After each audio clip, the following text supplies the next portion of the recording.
যদি মুসলমানরা বিজয়ী না হতো, তার শিক্ষারকরা বিভিন্ন ইতিহাস শিক্ষা করে যে ইসলামী নিশ্চিন্ন হয়ে গেছে।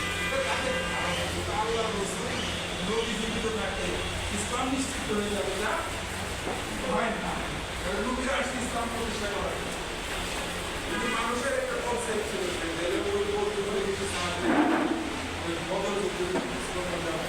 পরাজিত হতো, তাহলে কি দিনটা কোথায় থাকে?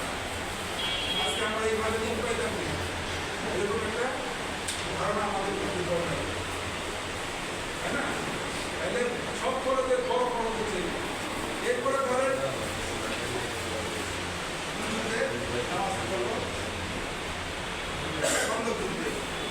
খন্দকের যুদ্ধে নাম 2-3 অন্ত নাম আছে,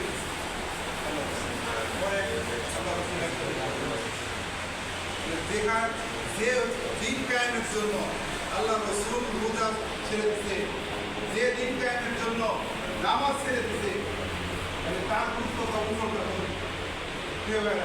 দিন যদি সমাজে প্রতিষ্ঠিত না থাকে, ইসলাম যদি প্রতিষ্ঠিত না থাকে, পরিপূর্ণভাবে ইসলামও পালন করা যায়। পরিপূর্ণভাবে কি ইসলাম পালন? আমরা গার্মেন্টসে কাজ করি, মহিলা পুরুষ একসাথে কাজ করি। যদি দিন কায়েম থাকতো, মহিলাদের আলাদা ফ্লোর থাকতো, পুরুষদের আলাদা ফ্লোর থাকতো। কিন্তু আমি আমরা সেটা করতে পারতেছি, বলার কোনো সুযোগ আছে? সেটা আমাদের পক্ষে বাস্তবায়ন করা সম্ভব? এমন সম্ভব না। কিন্তু দিন কায়েম করার পর